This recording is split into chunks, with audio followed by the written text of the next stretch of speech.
Assalamualaikum warahmatullahi wabarakatuh. Kembali lagi di channel Habibie Jalil. Sebelumnya minal aizin wal faizin, mohon maaf lahir dan batin. Semoga kita bisa berjumpa lagi pada Idul Fitri tahun depan. Ya, amin amin ya rabbal alamin. Langsung saja, pada kesempatan kali ini saya akan menjelaskan sedikit bagaimana cara menggunakan linear programming ya. Linear programming yang mana menggunakan simplex. Di sini saya sudah ada soal ya. Ada soal dari dosen saya yaitu Dr. Hozairi. Di sini tentang linear programming ya. Yang pertama kita sudah merangkumnya ataupun sudah buat model matematis. Kita masuk ke Excel. Ini adalah model matematisnya ya. Ini sudah awalnya dari cerita sudah kita ganti ke sudah kita rubah ke model matematisnya. Di sini sumber dayanya ada bahan baku, ada jumlah jam, dan ada keuntungan. Dan jenis paketnya adalah standar merupakan X1, supernya adalah sebagai X2-nya. Dan juga di sini ada kapasitas. Nah, di sini yang di bawah ini adalah model linearnya ya. Linear. Nah, lanjut saja kita ke simplexnya ya, model simplexnya dengan menggunakan solver. Kita di sini sudah saya sediakan ya. Di sini karena ada sumber dayanya itu ada dua, maka di sini saya istilahkan dengan C1 dan C2. Kita masukkan terlebih dahulu di sini. Di sini kita standarnya itu kita X1-nya adalah 4 di bahan bakunya. Terus di C2-nya atau jumlah jamnya itu adalah 4 juga. Terus X2-nya super bahan bakunya itu adalah 6. Kita lihat di bagian model matematisnya ini ya. Terus di sini C2-nya atau jumlah jamnya itu 2. Ya. Terus di sini kapasitasnya tadi sudah saya isi. Terus di sini kapasitas dari jumlah jamnya juga saya sudah isi. Nah, di bagian keuntungan itu masuk ke tujuan ya, tujuan. Di sini sudah saya masukkan. Di sini X1-nya, terus di sini X2-nya. Di sini standar, di sini super ya. Sudah. Nah, selanjutnya kita masuk ke penyelesaiannya. Dengan cara kita harus memasukkan rumus terlebih dahulu. Di bagian kuning di sini kita akan memasukkan beberapa rumus. Rumusnya adalah sama dengan buka kurung. Di sini di bagian C1 atau X1-nya kita klik ya. Klik. Terus kita kalikan dengan variabel. Nah, seperti ini. Kita tutup. Terus kita tambahkan lagi buka kurung. Kita masuk ke X2-nya. Terus kita kali.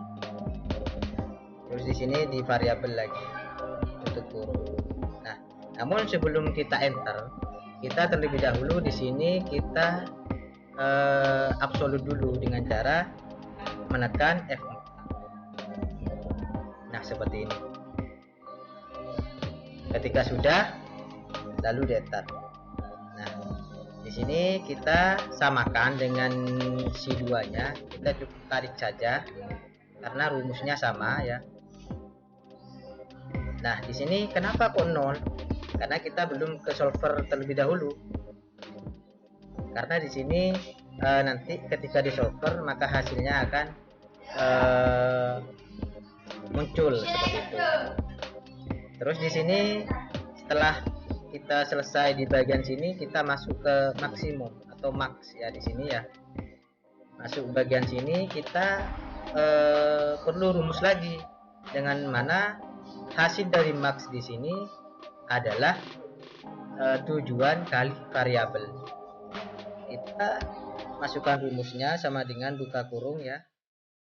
Di sini f tujuan kali variabel tutup kurung tambah buka kurung f tujuan di bagian x2 nya ya, terus kali, terus di bagian variabelnya di bagian x2 nya juga kita klik lalu tutup kurung. Nah di sini tidak usah ataupun tidak perlu kita absolut, nggak perlu, tinggal kita enter aja. Nah seperti ini. Sama hasilnya juga 0. Karena kenapa? Di sini variabelnya belum terisi. Kapan variabel itu terisi? Ketika kita nanti sudah solver ya. Nah selanjutnya kita masuk ke bagian solver ya. Di sini kita masuk ke data. Nah biasanya di bagian sini sudah ada ya. Namun kalau misalkan belum pernah menggunakan solver atau Microsoft-nya masih baru ya, Excel-nya masih baru, belum pernah otak-atik yang namanya solver, itu tidak ada ya.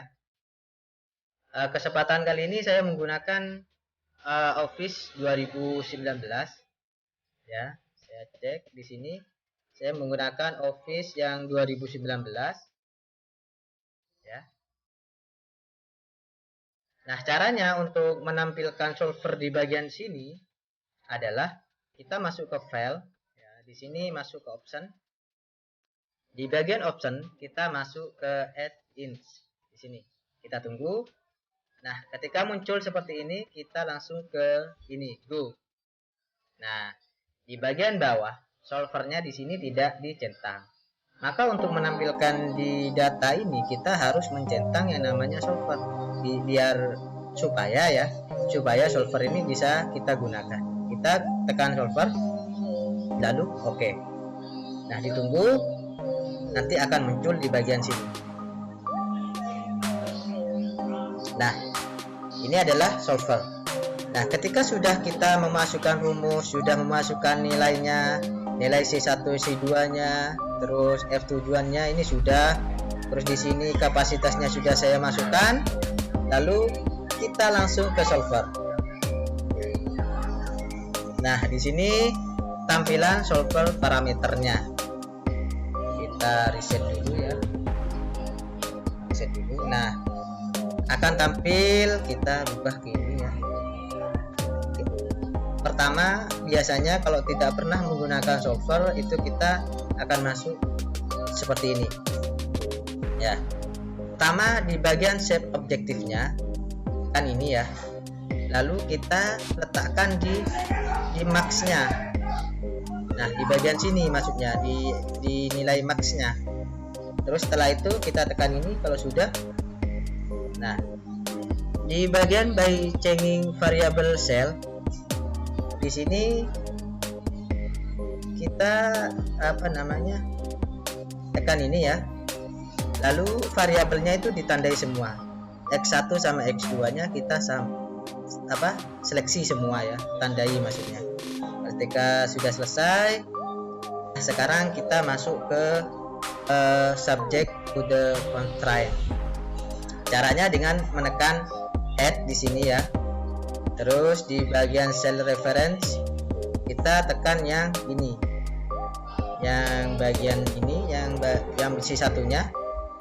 Terus kita jangan lupa ini tandanya kurang sama dengan, samakan dengan di soal ya, karena di sini soalnya menggunakan kurang sama dengan, dan juga di sini menggunakan sama dengan, maka di sini kita harus menggunakan kurang sama dengan. Kalau misalkan yang lain juga ada di sini lebih besar sama dengan, terus ada sama dengan juga, di sini ada in, ada bin, sesuai dengan soalnya ya. Karena di sini sudah sesuai, langsung ke constraint ya.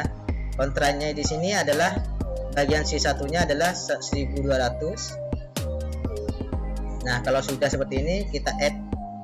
Nah, Terus selanjutnya samakan bagian si duanya di sini, juga sama ya, kurang sama dengan. Terus di sini 800 ya sudah. Lalu kalau tidak ada lagi yang mau di add, langsung ditekan oke. Nah seperti ini.